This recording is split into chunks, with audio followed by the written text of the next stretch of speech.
Bonjour, alors voici une petite vidéo pour vous montrer comment démarrer avec Xcos. Alors Xcos c'est un module de Scilab, donc il faut d'abord démarrer Scilab et après vous pouvez lancer Xcos, donc juste avec la commande Xcos en console. Donc là vous avez deux fenêtres qui s'ouvrent, ça c'est la fenêtre principale de Xcos et puis vous avez le navigateur de palette. Alors si jamais vous n'avez pas le navigateur de palette, vous allez dans Vue ici et vous cliquez sur navigateur de palette. Donc navigateur de palette c'est ce qui va vous permettre de choisir des composants à associer dans Xcos. Donc, par exemple ici je vais prendre CMScope qui est un oscilloscope. Donc à chaque fois si vous demandez ce que contiennent ces composants, vous pouvez aller lire la page d'aide. Donc pour chaque élément vous allez avoir ici une description complète de ses propriétés et de ce que signifie chaque valeur associée au composant. Donc ce qui va m'intéresser surtout c'est un schéma électrique. Donc je vais aller prendre des composants électriques de base. Donc par exemple je vais prendre un générateur de courant. Voilà. Je vais aller chercher en plus un transistor de type NPN. Voilà. Donc pour faire mes essais je vais prendre aussi une résistance. Voilà ici. Et puis je vais utiliser donc un interrupteur. Alors ça sont vraiment des composants de base donc on trouve dans ces palettes. Alors pour les associer, donc une fois que vous les avez mis dans votre schéma, vous pouvez les déplacer. Donc utiliser l'espace, tout l'espace qui vous est donné pour pouvoir avoir un schéma lisible. Alors vous pouvez aussi les faire tourner. Donc par exemple ici en faisant un clic droit, en allant sur format et puis pivoter. D'accord. Ou vous pouvez le faire une fois qu'il est sélectionné en faisant CTRL R pour le faire tourner sur lui-même. Donc pareil ici, je le fais tourner avec CTRL R. Voilà. Et donc après ces composants, vous pouvez les relier entre eux. Donc comment est-ce qu'on fait ça? Donc l'idée c'est de connecter les ports qui sont ici, les petits points noirs et blancs là. Donc je vais tirer un fil, donc pour ça je fais un clic gauche sur ce port et puis je tire et donc là ça crée un fil. Et puis quand je relâche ça va faire un angle, donc ça va me permettre de tracer une ligne brisée pour le connecter ici à un autre port. Donc je peux faire comme ça. Maintenant je vais relier mon transistor à ma résistance et puis je vais relier la résistance donc à l'autre pôle de mon générateur de courant continu. Donc après si vous trouvez que c'est pas très droit, vous pouvez déplacer soit les composants, soit les jonctions de votre circuit. Donc ça, dans ce circuit-là, évidemment, le courant ne va passer que si la base du transistor ici est alimentée en courant. Alors pour ça, je vais la relier à un interrupteur. Donc, je vais mettre ici mon interrupteur. Donc je connecte l'interrupteur à la base et puis donc ici je vais connecter l'autre port de l'interrupteur. Donc il faudrait que je connecte au pôle positif. Alors comme ici donc le port de ce composant est déjà pris, le plus simple c'est de connecter ce port de l'interrupteur directement à la connexion ici pour faire une dérivation. Donc là on voit le fil est sélectionné en vert et donc là quand je clique dessus avec un clic gauche, et bien ça crée une dérivation. Alors l'interrupteur ici va être contrôlé par ce port ici, on va le voir tout à l'heure. Alors maintenant ça c'est un circuit qui est presque bon, mais si on veut observer quelque chose, il faut mettre des instruments de mesure. Donc je vais pour ça continuer dans ma palette, je vais trouver par exemple un voltmètre. Donc voilà, que je vais insérer ici dans mon circuit. Alors je vais en mettre deux. Je vais donc ici je l'ai copié, voilà. J'ai un deuxième voltmètre.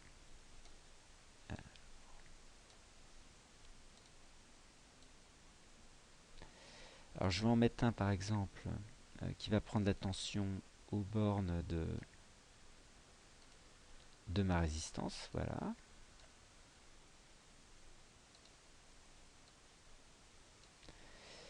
Et donc ce voltmètre il a une sortie ici, et cette sortie c'est ce que je vais visualiser dans l'oscilloscope. Donc là je vais envoyer cette sortie,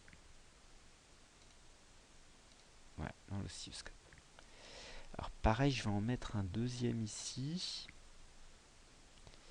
Alors donc comme je veux voir la tension aux bornes du générateur, je vais mettre ici le pôle plus de ce côté là, et puis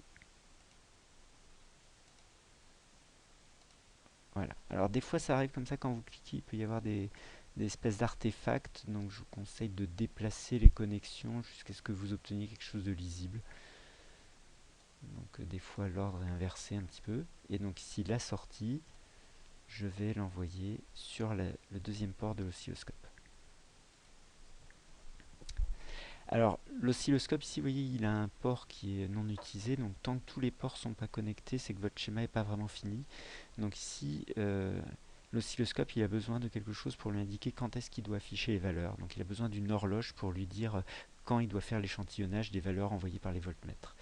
Donc ça doit se trouver dans la palette source. Voilà, vous avez donc le clock ici,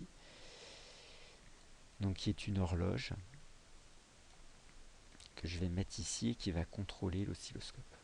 Alors là, visiblement, la connexion c'est pas bien faite, donc quand c'est le cas, vous cliquez sur échappe pour recommencer votre connexion. Voilà. Et là, c'est bon. Alors, je peux aller voir ici les propriétés de ce bloc.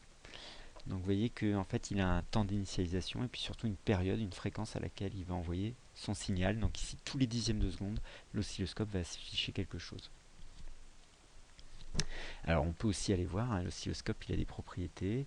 Donc, si vous regardez, il en a beaucoup plus. Donc, il a deux ports d'entrée. Ce sont les deux ports ici qui vont faire des affichages. Vous avez les couleurs avec lesquelles vont être faits ces affichages. Alors ici, je vais changer. Je vais mettre la couleur 2, donc qui doit être le bleu pour le premier graphe, et la couleur 5 qui doit être le rouge par défaut pour le deuxième. Vous pouvez spécifier l'échelle en Y donc du résultat. Donc là, bon, je vais mettre un générateur de quelques volts. Donc je vais chercher, donc au minimum il n'y aura pas de tension, donc ça sera 0. Et puis au maximum, je vais dire que j'aurai au maximum 5 volts. Faire quelque chose comme ça, voilà. Donc évidemment il vaut mieux que j'aille modifier ici mon générateur. Alors mon générateur ici, donc il a une tension de 0,1 volts, c'est pas beaucoup, je vais faire comme si j'avais un générateur de 4 volts et demi. Voilà, et puis la résistance qui est ici, pour avoir des choses faciles à calculer, je vais mettre une résistance de 1 ohm. Donc il me reste un port ici qui n'est pas encore connecté, donc c'est le port de l'interrupteur. Donc je vais donc ici il faut délivrer à l'interrupteur un signal qui soit plus ou moins 1 pour lui indiquer si l'interrupteur est fermé pour plus 1, enfin, ou un nombre positif, et ouvert pour un nombre négatif.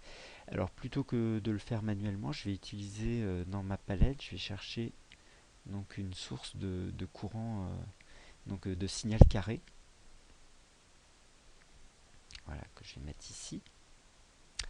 Donc si je lis l'aide de ce bloc, donc ce bloc renvoie un signal -m plus m, donc avec qui va être commandé par une horloge lui aussi. Hein, ça se voit ici. Je vais fermer l'aide. Donc vous avez ici un port pour connecter l'horloge et en sortie vous aurez +m, -m. Donc je vais ici connecter la sortie à l'interrupteur et puis je vais copier mon horloge qui est ici pour commander donc mon générateur. Et cette horloge là, je vais la paramétrer pour qu'elle change de valeur, par exemple toutes les secondes. Donc toutes les secondes, la valeur de ce signal va changer et donc ça va fermer, ouvrir l'interrupteur et donc je vais pouvoir observer les tensions ici. Donc ça c'est mon schéma XCOS. Donc si je veux, je peux l'enregistrer. Donc ça va enregistrer. Ici je vais peut-être me mettre sur le bureau. Voilà, je vais faire un fichier que je vais appeler CXCOS. Donc le format c'est format XCOS. Il doit apparaître ici. Voilà. Donc je fais OK. Il doit être quelque part sur mon bureau. Voilà, vous avez le fichier ici où toutes ces données sont enregistrées. Et avant de l'exécuter, je vous conseille de faire très attention à ça. Vous allez dans configurer, vous changez le temps d'intégration, vous mettez un temps relativement faible, je vais mettre 30 secondes ici, pour pas que ça monopolise votre machine pendant trop de temps. Vous validez. Et donc là, normalement, on a un schéma utilisable qu'on peut simuler. Donc pour simuler ici, on va démarrer la simulation. Alors il y a une étape de compilation qui nous dit grosso modo que le schéma est bien fait.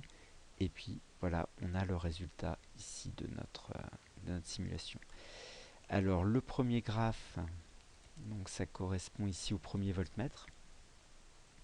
Donc c'est la tension aux bornes de la résistance. Donc on voit que pendant une seconde il y a une tension, puis après il n'y a rien. Donc ça correspond à l'ouverture-fermeture de l'interrupteur.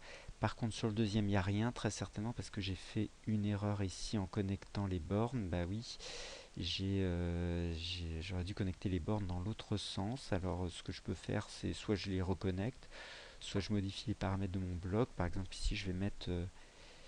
je vais considérer que la tension maximum c'est 0 et puis que dans l'autre sens c'est moins 5. Voilà, et là je vais refaire mon... Donc je vais le réenregistrer et je vais réexécuter mon bloc. Donc ça, l'étape de compilation est toujours bonne. Et maintenant, bah, vous voyez, oui, il y a une tension de moins 4 volts 5. Et puis, donc, on voit que toutes les secondes, soit l'interrupteur est fermé et le courant passe. Il y a 3 volts 5 seulement qui passe. Donc, il y a un petit peu de perte de courant dans la base du transistor. Et puis après, le courant s'annule et repart. Voilà.